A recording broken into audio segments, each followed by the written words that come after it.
is for after the test, and for the material that coming up is so after test, which is the break, right? So we're going to be only seeing each other on the after the break. So review calculus 1 and 2. Yeah, here's right. So because we are right now working on calculus with complex numbers, and so we need to be very clear is how similar it is.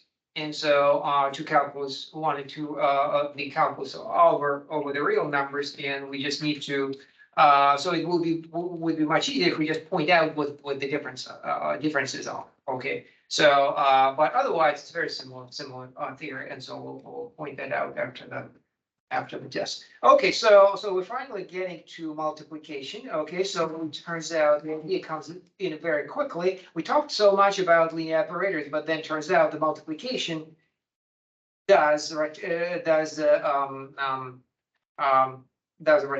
Okay, so and then that turns out to be everything that we have had with linear operators on the plane can be implemented with complex numbers if we bring in the complex multiplication. So what we have had so far in R2, okay, so or C with a sort of incomplete C, so which is C without complex multiplication.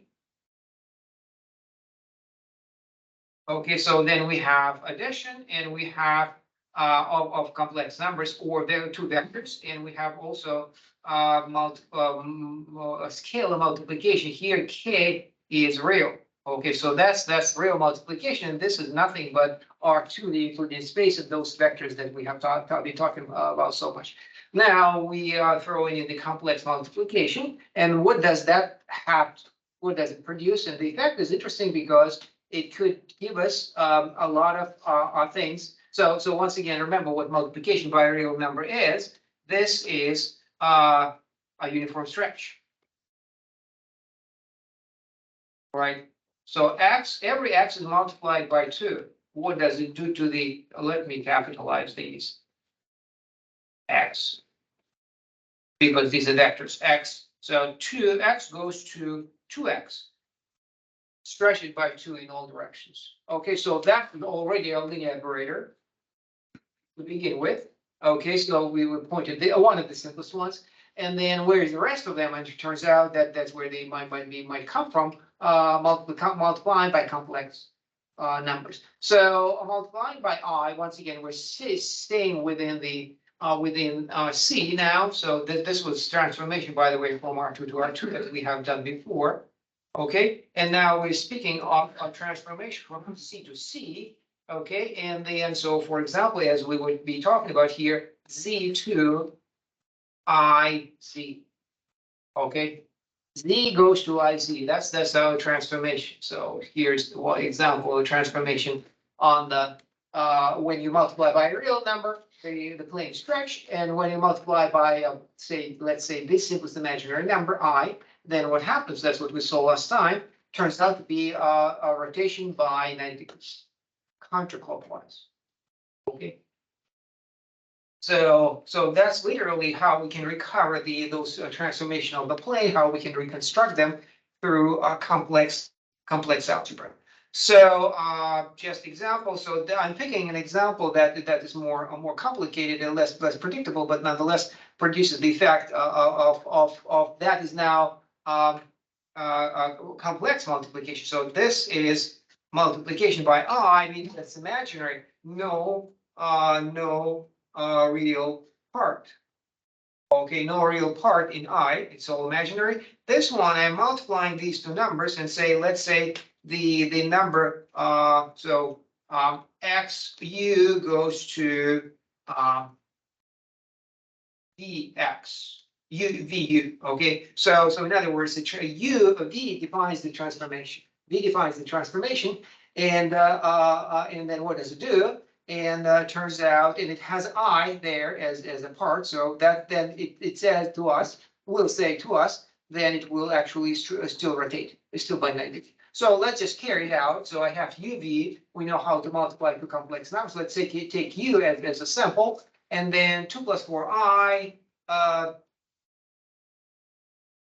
so it's like multiplying, have 2 plus 4I plus I plus 2I squared, so I end up with 5I. Okay, so that's just a computation. Let's look at the geometry, what has happened. These are the two numbers between V.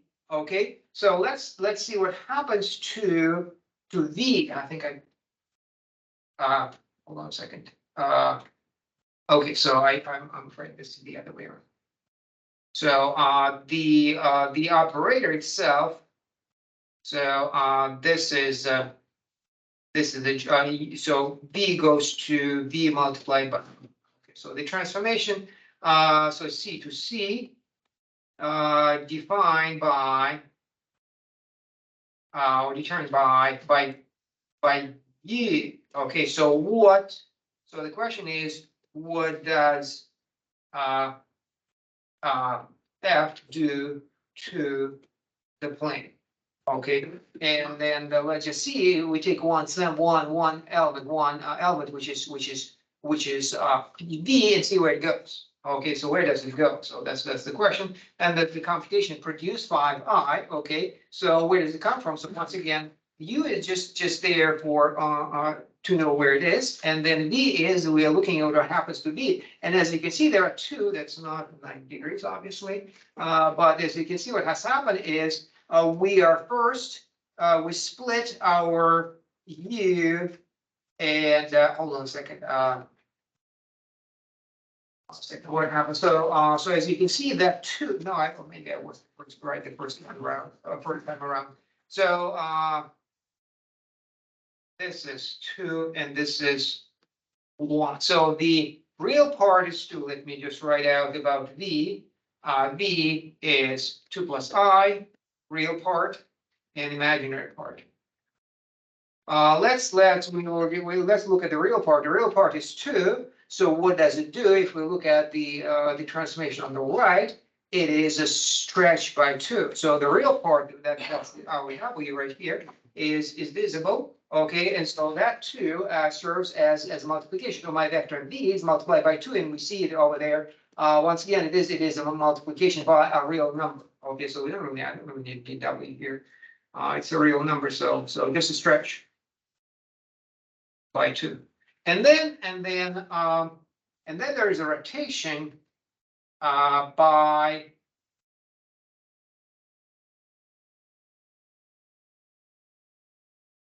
why is it not? It doesn't look right here. Where is my rotation? Hold on a second. The rotation. Okay.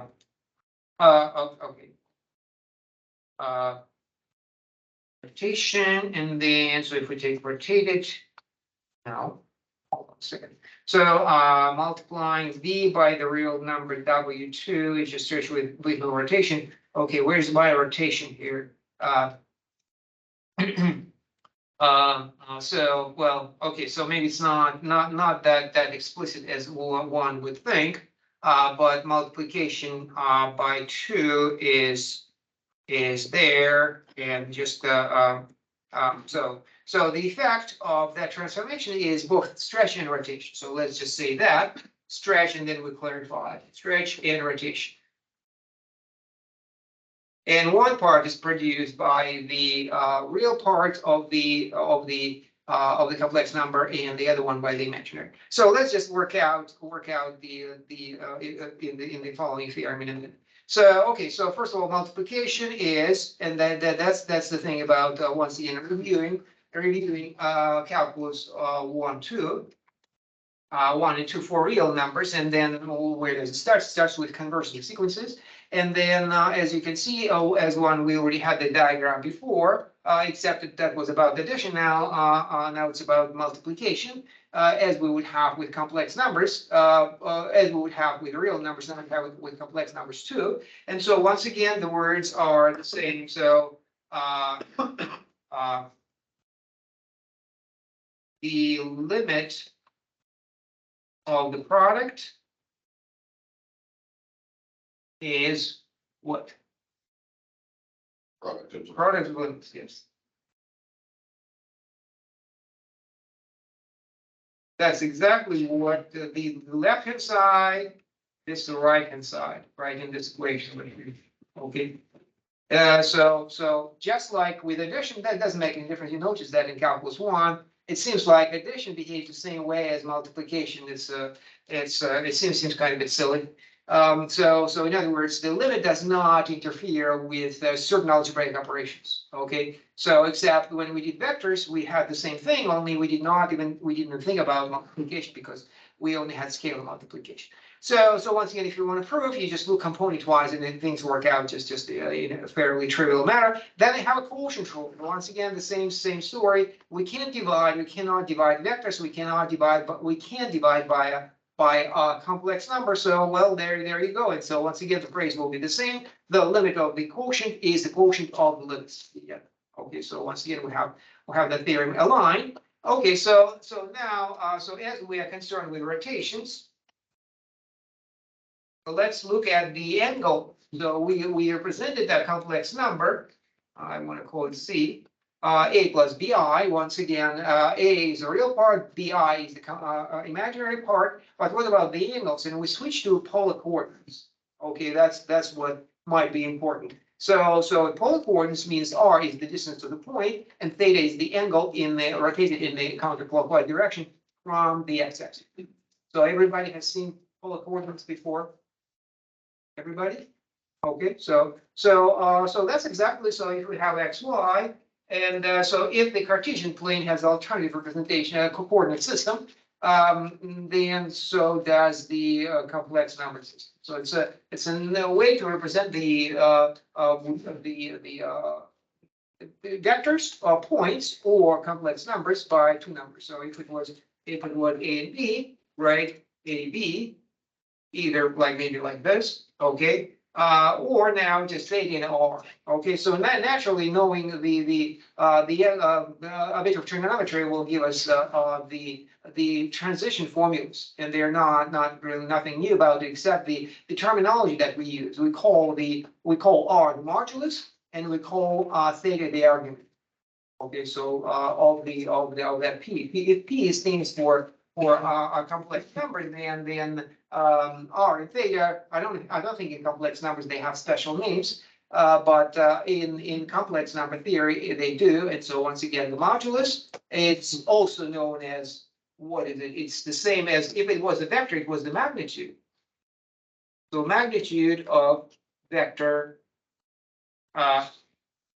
say, C, okay, a magnitude vector C, and theta is the angle. So certainly once again we can find that theta if we want to. Remember, it's nothing but how do we find theta? How do we find theta? Between the x-axis and your. Right. So, but specifically, what do you use here? The inverse tangent of the. Right. Yeah. So say x, y, and then you take inverse tangent of a y over x. Right. So in other words, the transition is uncomplicated. We copy directly from the theory of polar coordinates, but the interpretation is naturally different because there is now a multiplication of these numbers. So once again, really imaginary. These are the points. This is the magnitude. This is the argument. So these are the conversion formulas we take exactly from. We'll copy them from the theory of polar coordinates. Then this is our representation. This is our representation of a complex number, which is alternative to, for some reason, it's called geometric, as alternative to A plus BI. So we concentrate, instead of real part, imaginary part, we concentrate on something quite a bit different. So how far we are from the origin, and what is the angle with the x-axis? That's the theta. Okay, so once again, unfortunately I don't. Yeah, well, this is a picture. I guess I have to draw the picture. So the back conversion back. For some reason I don't have. So back conversion is So conversion is number one, from A and B, you get Z and argc, the modulus and the argument, the modulus and the argument. But you can go backwards, in which case A is equal to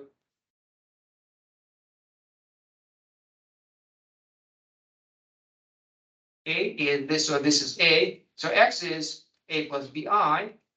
Okay, or like a Z. Okay, so that's my Z. Okay, so Z is equal to A plus BI. And so we know how to convert from A and B, how to derive the modulus and the argument.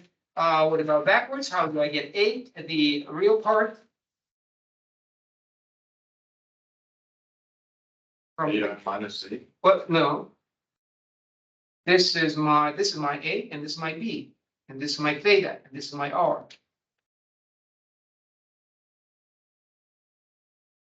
Trigonometry.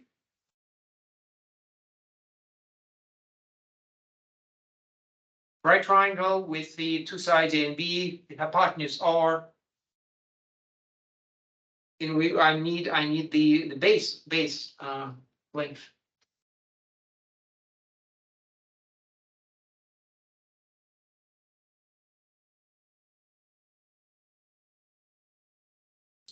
R cosine theta. R cosine theta, and the other one is R sine theta. Okay, so then these are ones, so also conversion formulas, right? So only backwards. And we want to go back and forth. Then this is what the formula looks like. And now we're not concentrating on the real and imaginary part, and that's why we factor R up. So R, that clearly is that the distance to the so this is like this is on the unit circle, and then you multiply by R. Okay. So then what happens to the algebra? The addition remains the same, right? So there is nothing else you can do with addition, but multiplication is different. So addition and the real multiplication is the same. Multiplication looks different. So if we just look and start multiplying, that it looks quite complicated. So once again, I have, as you can see, I have two real numbers represented in the geometric manner. So you have two moduli R1, R2, and you have two arguments, phi1 and phi2. Okay, if I start multiplying, things explode. Okay, even though there is some simplification, nonetheless, it look heavy, but fortunately, that's where trigonometric formulas come into play. And so the sum and the difference of the sum, cosine of sum and sine of sum of two angles actually produces nice formulas. And long story short, this is what multiplication is. So if I start over here, this is where I end up. Okay, so it turns out to be quite an operation. So as you can see, the moduli are multiplied, okay, as one would expect, because incidentally, remember that there is nothing special about complex multiplication. If you take that multiplication, make it real, and make numbers real, things should work out. So the difference between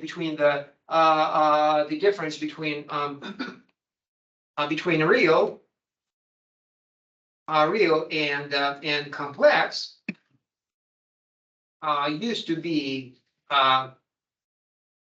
A. I'm sorry, A used to be B, right? So if B is not equal to 0, you have a number that's not real, and now it is theta not equal to 0. Okay, so once again, if the imaginary number is equal to 0, then we have a real number. Okay, so that's what used to be. Now we are looking at the different representation, and then what separates real numbers from the rest of complex numbers is theta. So when the argument is 0, you have real numbers again. And so then, which means that R has nothing to do with the being complex or being imaginary. So, and as everyone would expect, indeed, that's exactly what happened. You just multiply the moduli. Okay, and so that's what the picture shows. So look at once again, I'm multiplying what is let me carry out the multiplication. I have 2 plus I multiplied by 1 plus 3I. Okay, and the end result apparently is minus 1 plus 6I. Okay, so that's the old. Now, if we look at the new, we can look at what happens to the moduli. So moduli, what's the modulo of the first one? what's the module here? Say whatever you. Modulus is the length of the vector. No, 1 and 3. Oh, 1 and 3. 1 and 3, so, square root of 10. right. Right. And this one is square root of 3. Uh,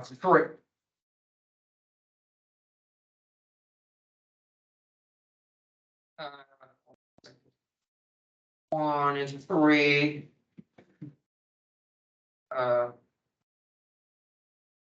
It doesn't seem to work out, does it? Or does it? Okay, so let's look at the It last would one. be square root of 5, That, 2 and 1. oh, yeah, the last one, yeah, this is square root of 5. Okay, so, the green one is 1 and 7. Right, 1 and 6, so it's square root of 50, okay, yeah, it works out, right, so this is a 5. Okay, so indeed, when you multiply the numbers, we produce -1 plus 6i. The module is square root of 5, the next one square root of 10. If you multiply, you have square root of 50. So that works out. Okay. So that's so indeed that's by design. So the magnitude is magnitudes or moduli multiply. And look at the second picture is about the argument, the angles.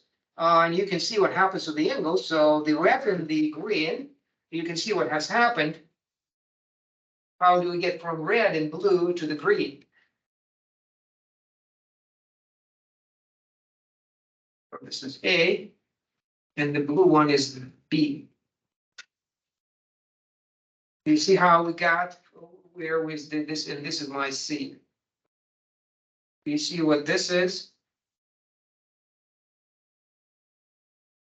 Relation to the old, the two old ones. The sum of the angles. The sum of the angles, right? So if you take B, the blue arc, and add it on top, I add it to A. So I copy the blue arc at the bottom, which is the argument of B, and add it to A. Then it rotates exactly to C. Okay, so that's addition of, turns out that, yeah, what happens to the arguments, they add it together. Okay. So that's a summary. It looks complicated, but really, once again, if you put it in words, it's actually simpler.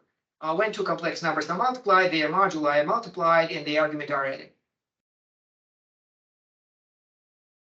So, all right. So, okay. So complex functions we already know, but we will have seen many linear operators R2 to R2. So that's still included, but we were concentrating on linear, and now that doesn't have to be, might be nonlinear.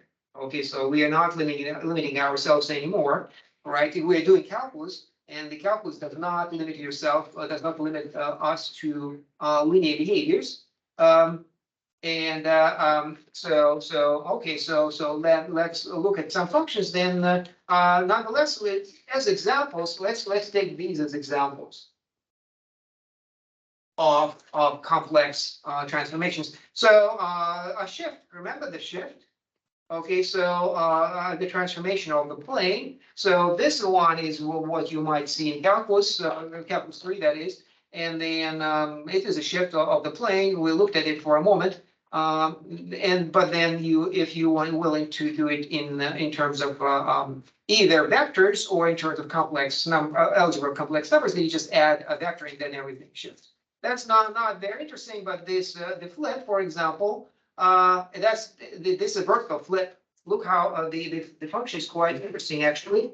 It is z is taken to its conjugate.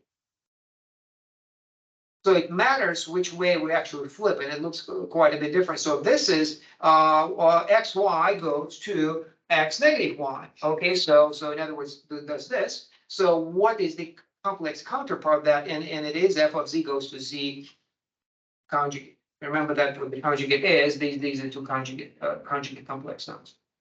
Okay. So what else? Um, Flip, that's flip, uniform stretch, uniform stretch is multiplication by a real number. So stretch, why?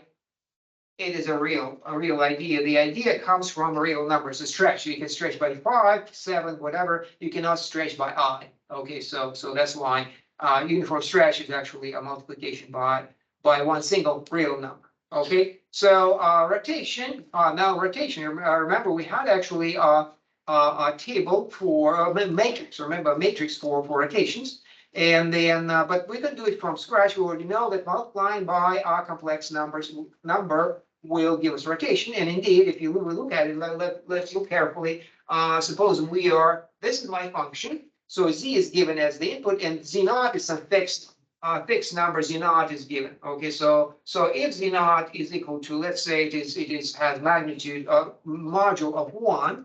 Okay, so it's cosine alpha plus I sine alpha. Alpha is my argument. Okay, so what's the effect of this transformation? Okay, and we know that, well, we already have discovered that short time ago. It will be a rotation by alpha, by angle alpha. Okay, so when you multiply, and that's what multiplication is, we already know the answer, right? So it will be rotation by the argument of that the vector. So the example here is what if my z naught is equal to 2i? Then it has two parts. I is the imaginary part, which means that argument of z naught is pi over 2.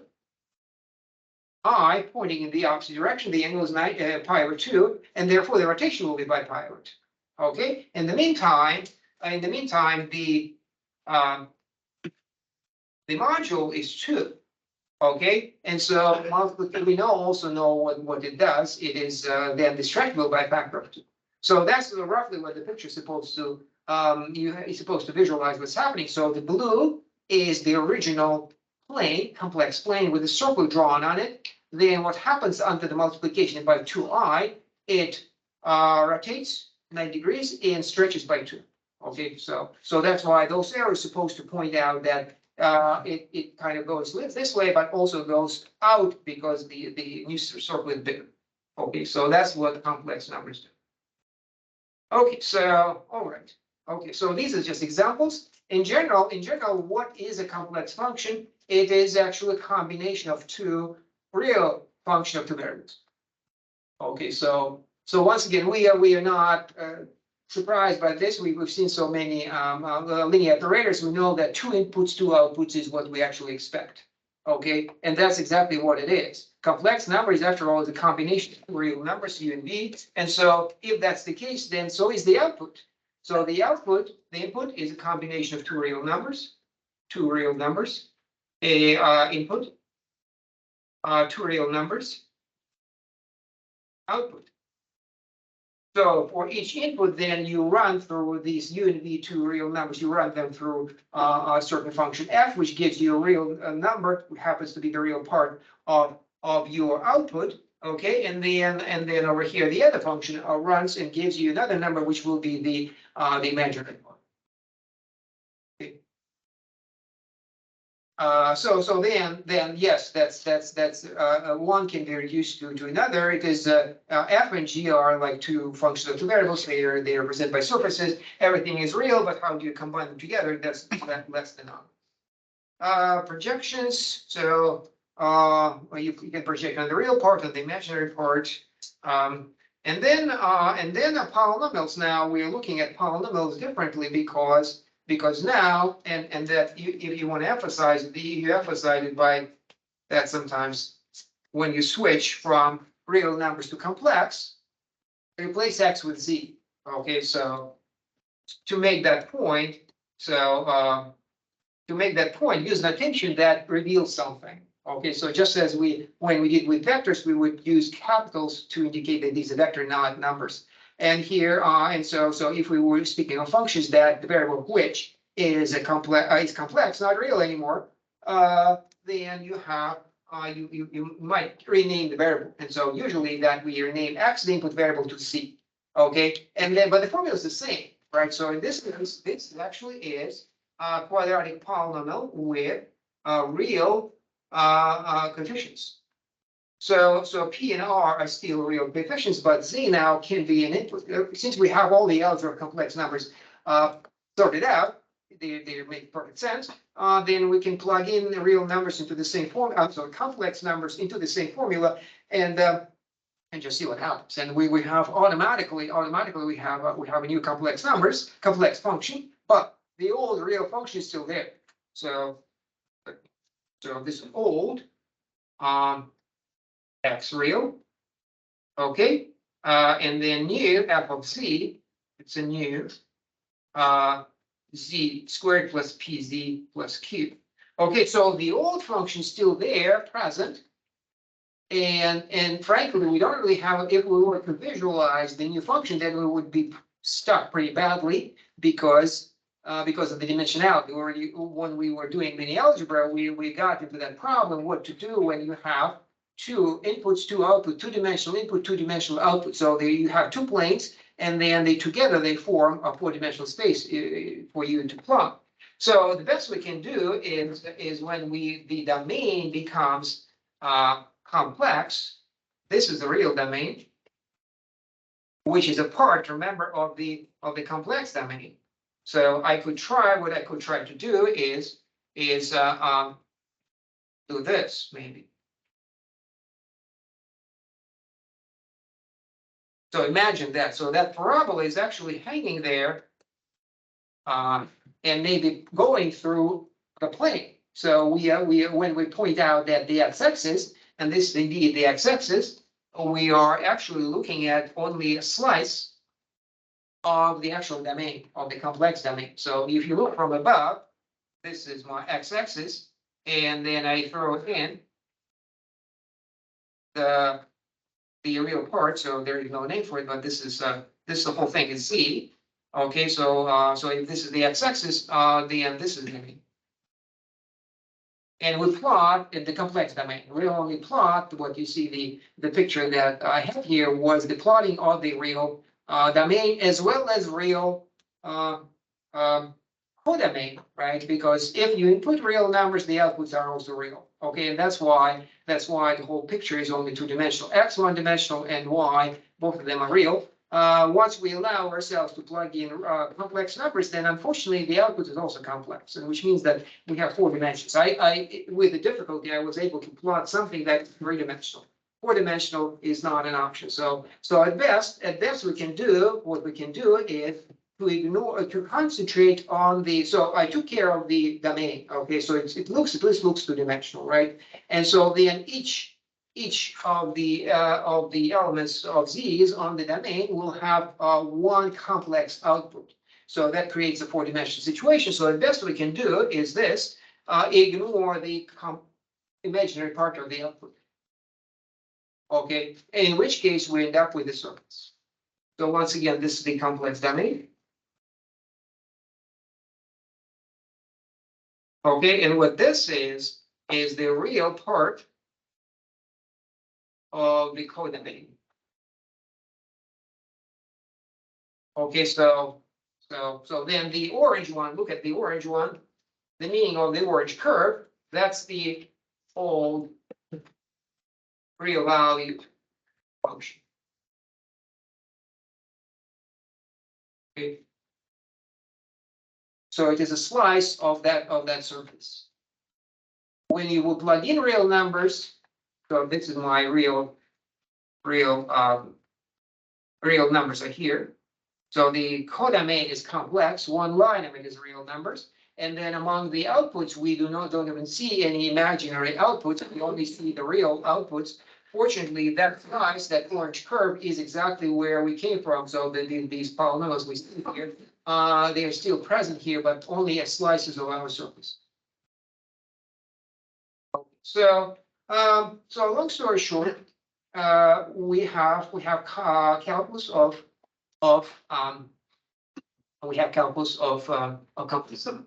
Okay, so we have functions, and then we are getting to this is the subject matter is the functions of complex variables, which means the input is complex, output is complex, and then we can speak of, for example, limits of functions, just as we spoke of the limits of sequences, okay? So, the words are exactly the same. If you look carefully, I mean, that's why I asked you to review, the calculus of real numbers, is because everything is copied. So copied from calculus 1, 2. Okay, so instead, the only thing here, I don't really have to presume, the presumption which you don't even have to mention, that all the numbers that we're looking at are complex.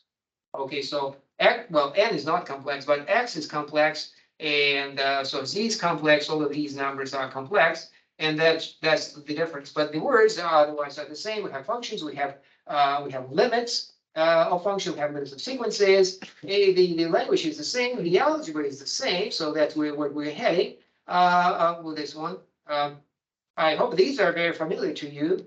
The algebra of limits. We studied already the first theory we already saw before. So once again, the limit of the sum is sum of the limits and so on. And now the same properties are now also true about functions. And once again, the limits of the sum is equal to sum of the limits, even when we speak of functions. Okay, so that's exactly the switch that you make in calculus 1 and 2, it's still true. And so once again, the four operations are still available, and so the limits can be once again evaluated in the same fashion. Okay, the continuity. Okay, the continuity defined exactly the same. Okay, so once again, where do I mention complex numbers that I do not mention? So if you do calculus properly, and the words are chosen carefully, then they are to be translated into the language of complex functions is not even an issue of translation, because the words are exactly the same. Okay, the words are the same here, the same definition are all the same. The context changes and by a lot, but the words and the conclusions are basically like totally the same. Okay, so if you once again, the continuity is the limits is defined and the limit exists, and the limit and the value of the function are equal to each other. Okay, so once again, behind the scenes, it is spoken that these are complex numbers, but the rest, the definition, the hard part is really still remains the same. Okay, so every polynomial continues. Once again, we speak of complex numbers now, but the words are still the same. Continuity, the sum of two continuous functions continues. The constant multiple, the product, the ratio of complex numbers, even with complex numbers. That's the only difference that you can notice. Still produces a continuous function. So once again, these words that go through early part of calculus. Continuity, how continuity is preserved on the algebraic operations of functions, still true with complex numbers. So the context changed by a lot, but nothing else.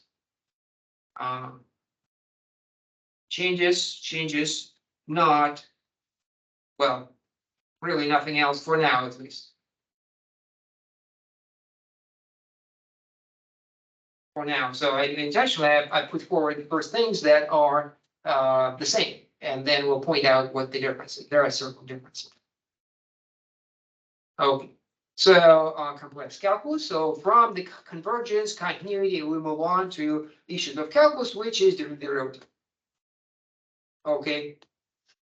Well, maybe I'm moving a bit too fast into and I don't want to. I will continue moving faster, but I want to make a point about the midterm. So I want to cut out points that are so complex numbers up to this point. Okay.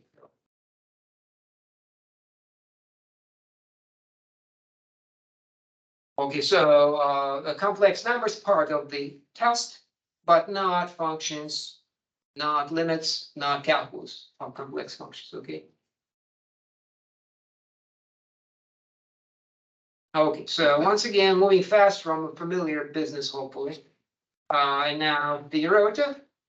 Even if you don't remember the derivative, that's the time to see it. Once again, this one is surely should look entirely familiar because the formula is exactly the same. So once you understand limits, and then you realize there are limits with complex function, complex numbers, then writing things are the same. The way you write it, it is exactly the same. And so, and the only differences might be if you look a little bit closer, then you might look at actually there's modulus here when you're doing computation. And to point out the difference, not calculus 3. Okay, calculus 3 is about vector calculus. And so multidimensional input and outputs, in particular, including especially if a function of several variables, for example, function of two variables. So a function of two variables. And so the answer is no, because why not? Because what we have with complex numbers, division, we do not have with functions of two variables. Okay, so not this part. The division symbol I want to underline because you cannot divide by vector. Okay, so that's why you have those partial derivatives to worry about in that business. And here we don't have to, because the numerator makes sense, denominator makes sense, let's divide, it still makes sense, even though the numbers are now complex, take the limit, which we know makes sense, and then we have our relative all side. So the rate of change of the output, f of x minus f of a, divided by the change of the input x minus a. Okay, and you just divide, literally you have to actually simplify that complex expression to find the answer. But we know that it makes sense. It can be worked out. The only thing we need to worry about, as long as x is not equal to a, division makes sense, producing new complex numbers. And so, well, at least the definition surely makes sense. Okay, so.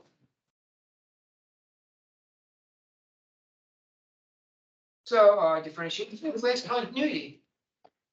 So I asked you to review calculus, but that's what we're doing right now. We're reviewing calculus. It's the main theorem of calculus, just emerging right here.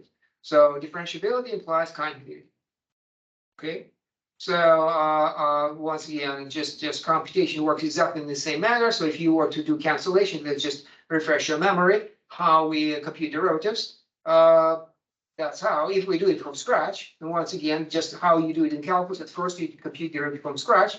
So I have the function, and now without saying it, I'm implying it that this actually is a complex function. So x's are real, and outputs are also real, say y is equal to, complex. X is complex, and y is complex, but do I have to say if I don't get ever, if the representation never comes up? I'm using the algebra of complex numbers, which is identical to the algebra of real numbers, so why not just use it? If never splitting, look at these numbers, they're never represented in the a plus b(i). That's we know what complex numbers are, but we are not doing it. So this is copied. This is copied from Calc 1. Okay, so just if you are concerned, replace x with z. Okay, I will replace x with z to make that point, and that's all there is.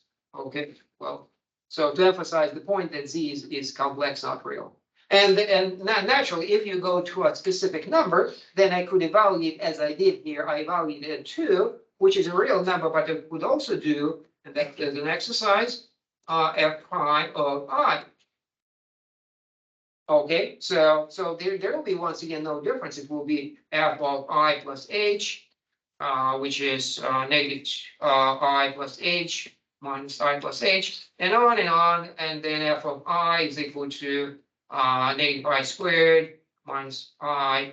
Okay, and then you go through the same computations. I promise you that there would be no difference. The derivative then over here. So this is copied from calculus. And then if you go and try to evaluate the derivative at the imaginary number such as I, well, I will be kind of in the way, but nonetheless, the rest, there is no difference elsewhere. So you still go through the same computation, look at these steps here, simplification, cancellation, everything but h, canceling h with the denominator, and then substitution. So these are the steps that you carry out early in calculus 1.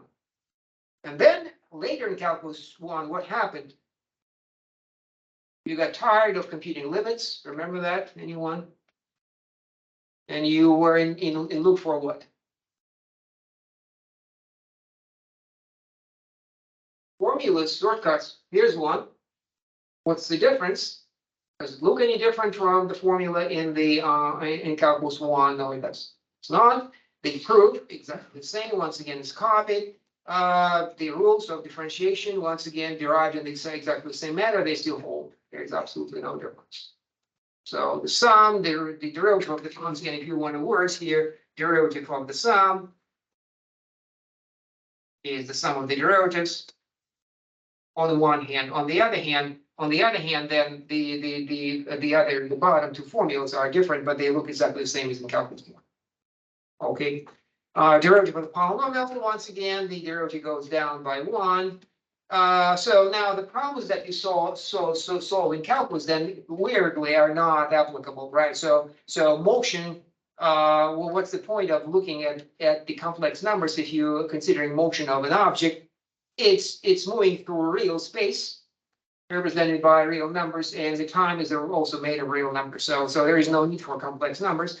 Optimization also is not a problem. Finding maximum minimum points, that's not part of a complex calculus because there is no such thing as less or more. So 2 plus I, is it less than 1 plus I or 3 plus I? I'm not sure. 2 plus I, 3 plus I, why is one bigger than the other? And if it is, then what about 1? Is I less than 1 or bigger than 1? I don't know. So this is meaningless anymore. So a real numbers are strong like this along the line. So one is always bigger than the other or smaller than the other. Not so with complex numbers because it's a plane. Okay, so concavity, monotonicity, all of these things are up. Okay, so that's the good news. The calculus has become smaller in a sense because certain questions simply not being addressed. Okay, there is no such thing. Okay, integration. All right. So what do you think integration is? Well, we are not once again making it smaller. No, or even sums. Okay, so let's just, I mean, we could do it, but we won't. So we're just saying that integration is the reverse differentiation. Okay, and so that's all there is. So antiderivative, that's what we're speaking of, and in which case integration once again satisfies those four properties, and everything works out just as well. Okay. Calculus 2, power series and power series. Okay, so sequences, we already talked about conversion of sequences. Now it's a sequence of complex numbers rather than real parts, real numbers, but nonetheless adding them together is the same task. And then we produce, just like in calculus 2, produce partial sum. Okay, we produce the partial sums, which creates a new sequence. Okay, so look at it carefully. So once, if you don't remember well, calculus 2 and series, that's how it works out. This is the key. It is recursive. Okay, so from the original sequence, I like this. Yes, okay. So I have a sequence to begin with. Okay, and the Zn. Okay, and once again emphasizing that these are complex numbers, and then I start forming a new sequence, a sequence of partial sums, adding z's one at a time on top of the previous one. Sounds familiar from calculus 2? What the partial sum of a series is a sequence, and from a sequence we build a new sequence, and then naturally, and then what?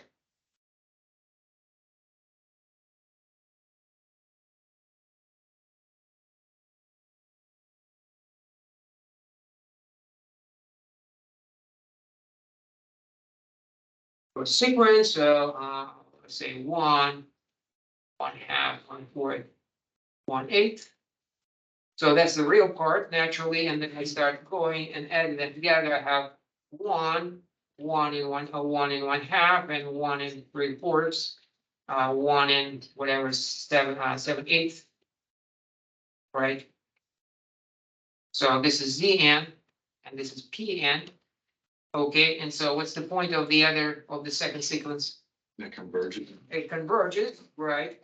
And what does it converge to, by the way? 2. 2, yeah, so this one converges to 0, by the way, but this converges to 2, and that's the whole theory of series, right? And so now we just speak of what if we throw in and do instead of doing algebra with real numbers, we do algebra with complex numbers. Nothing changes. Words are the same, sequence are the same, partial sums are the same. The definition of the sum is the same. Once again, we're using within sigma again. So everything is identical. So once we understand convergence and how to form series sequences of partial sums, then we take just a limit of those partial sum. Notation is the same. With this would be nothing but notation that summation up to infinity. That's my series. The once again some house cleaning, maintenance, and proving that there's only one limit, and therefore there's only one sum. And this is the good news, really. That's if we want to go back. Now that's very nice. So if we speak of convergence, series of complex numbers converge. So convergence means component-wide convergence. Okay, just like we knew that with sequences, then we know it's with series. Okay, so because that's sigma on the left is made of complex numbers. What if we split each complex numbers into real and imaginary part? Turns out that each of them converge, and then converge to what? To a real and imaginary part of the sum. So that's as one would expect. That's absolute convergence. Now that's the difference. So you see the difference, right? And remember the absolute convergence. Remember what the absolute convergence was?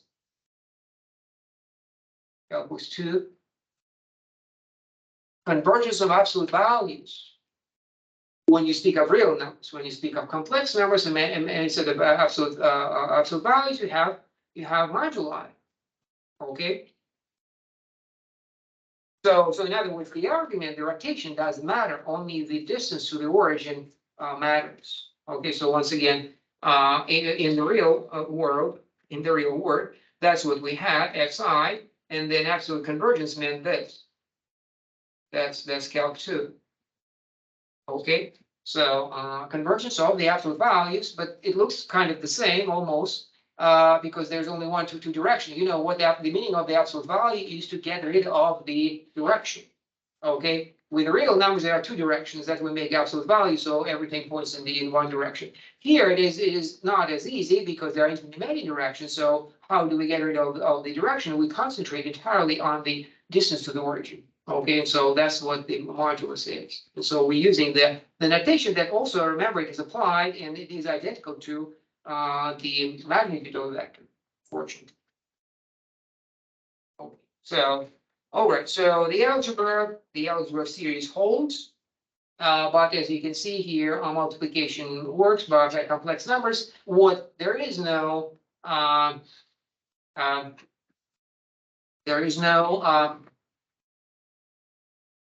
so there's constant multiple rule for series, there is a sum rule for series. Where is the product rule for series? 1.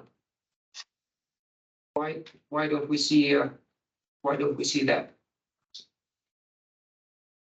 Product rule for series.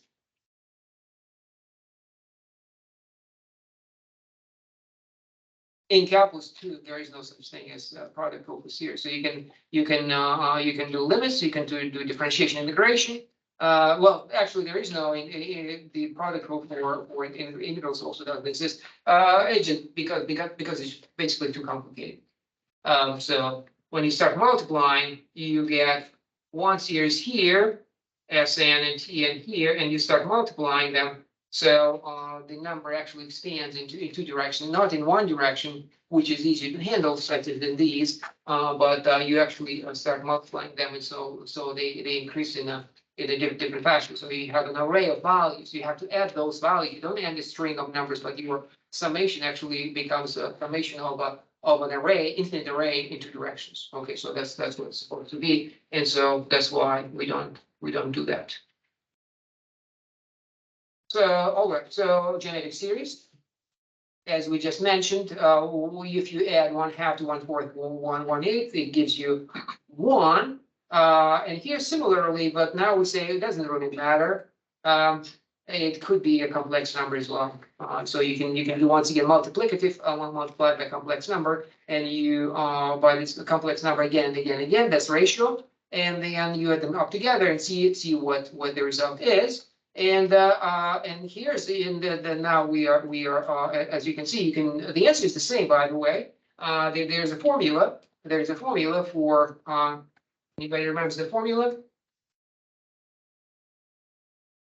From calculus 2. So this is the sum of multiples of z. Okay, so z, then multiply by z again. So the case that we considered a minute ago was equal to 1/2, right? So 1/2, 1/4, 1/8, and the answer was 1. Okay, but it is actually, what is it? Z here, 1 minus z. Am I right? Yes, z 1 over 1 minus z. So depending if you start with 1. Okay, so the behavior is naturally is different. So there's a formula. Okay, so like I said, z over z 1 minus z 1 minus z. Okay, so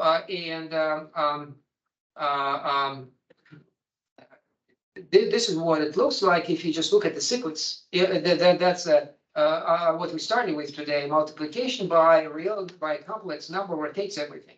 So if you start multiplying by the same number on and on, the effect is on the left.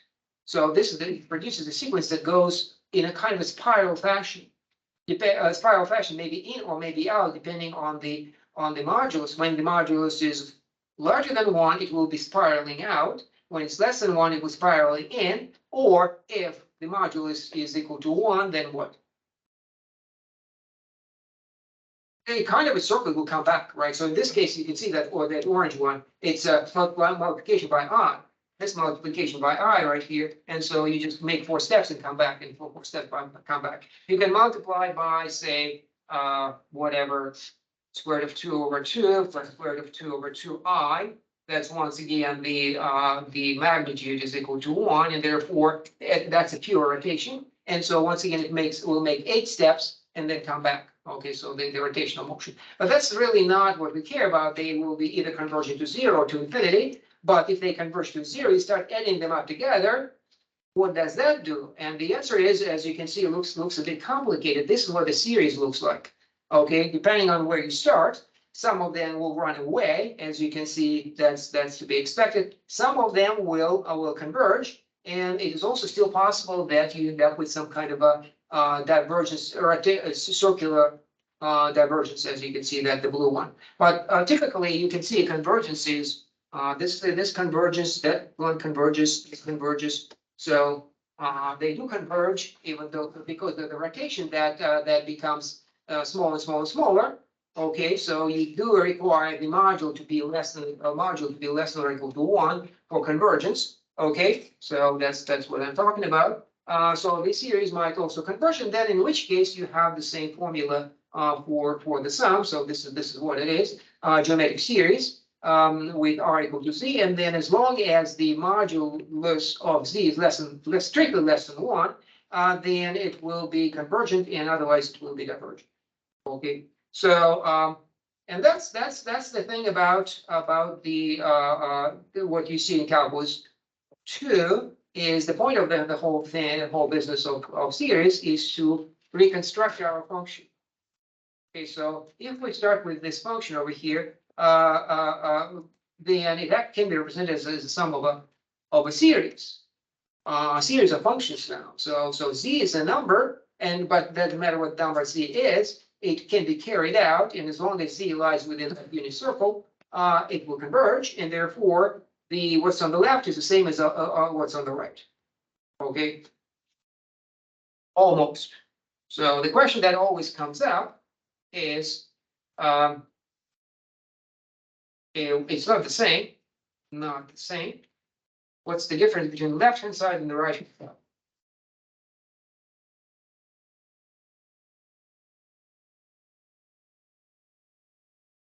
So it seems that every time the series on the left converges, it will produce a function on the right. Okay, so then what's on the left is just another way to produce a function. Okay, so what is the difference between these two functions then? They are equal when they are defined, they are both equal. So then the difference lies elsewhere, not in the formula, but where? With the functions, where the difference between functions might lie if they have the same formula.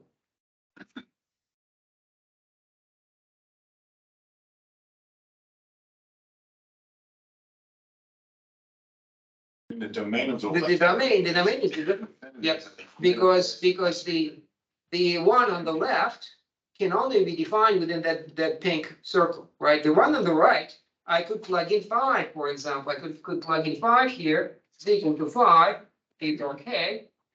Okay, but here is equal to 5, not okay. It will diverge.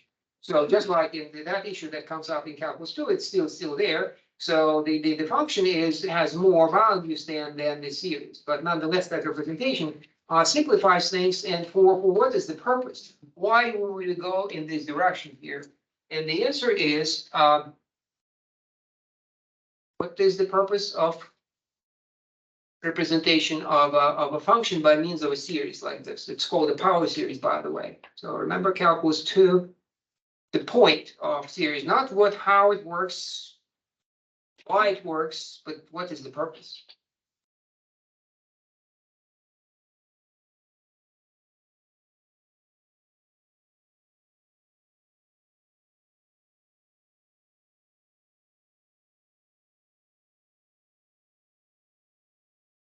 What are they for? A simple formula on the right and a formula with dot dot dot on the left. So why would something with dot dot dot there, a complicated construction, be useful?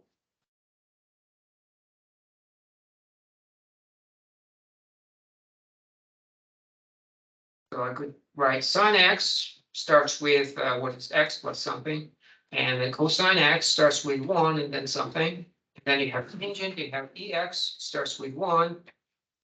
So this is what you get in calculus 2, representation of functions by power series. What is the point?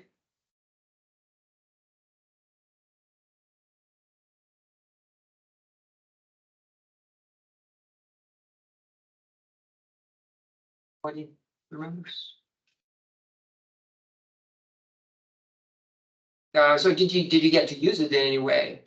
Which is where that's what we're aiming for here, to actually take these series and apply them to what do you think, to differential equations. So but that would be more advanced application. Less advanced application is this. It is well, actually it is. So the point is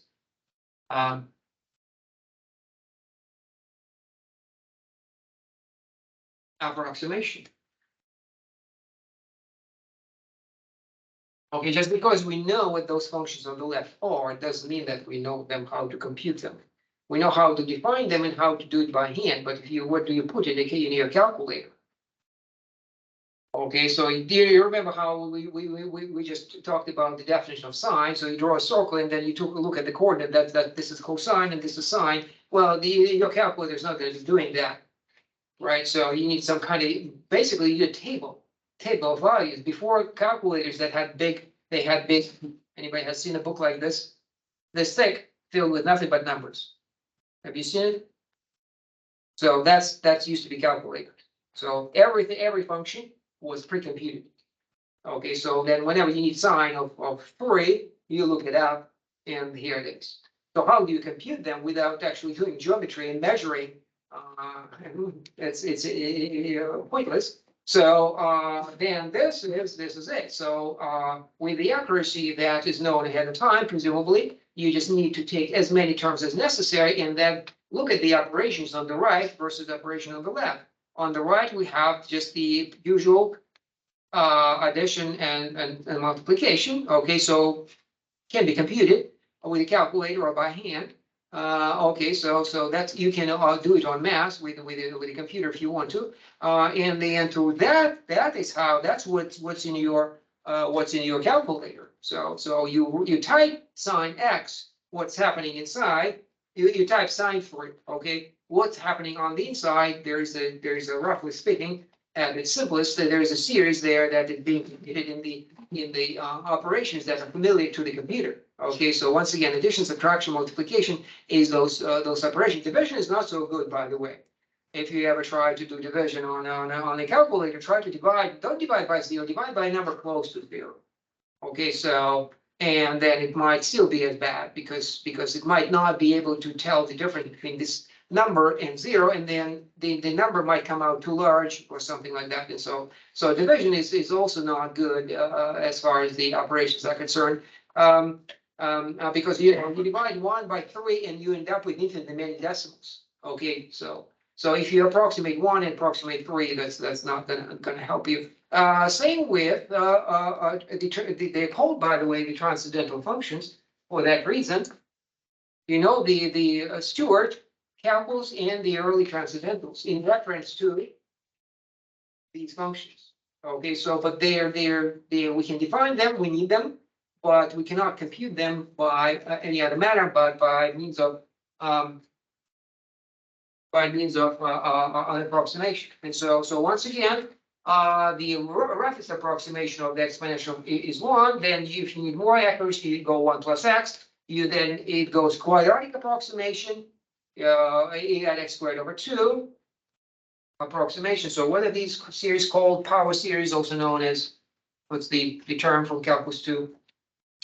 Taylor, right? So these are Taylor series. So every function has a Taylor series of permutation. And so then there's a uniform way to computing any function that you can think of, and more, because you can actually have Taylor series without functions, and then you can manipulate them in the manner that we just discussed. Okay, so you can add easily, ignore the left column, what those functions are, and instead going backwards, you have the series, and then you have the function because you can compute it, and you can compute it with any degree of accuracy. So what do you need a name for it? Maybe you don't need a name for it. You can just do computations as if they were functions.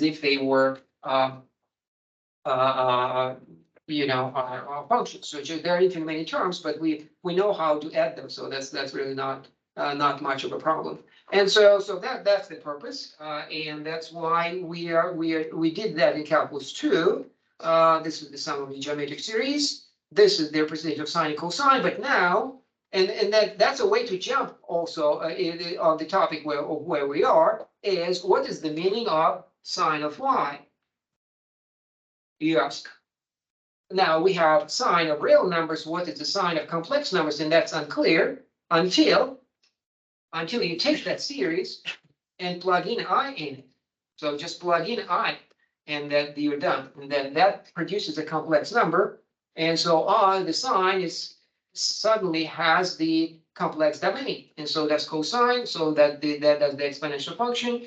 And all of these functions now have, so all of these are complex valued functions, and they have all derivatives, integrals, and so on. Yeah, so this is a good example as a punchline, and the punchline here it is. E of exponential function of a pure imaginary number. Okay, EIT, what is it equal to? I plugged them into my series, simplifying, and what I ended up with is this: cosine t plus I sine t. Okay, so turns out, and this is a very, very simple number, right? That's just t. My is my argument.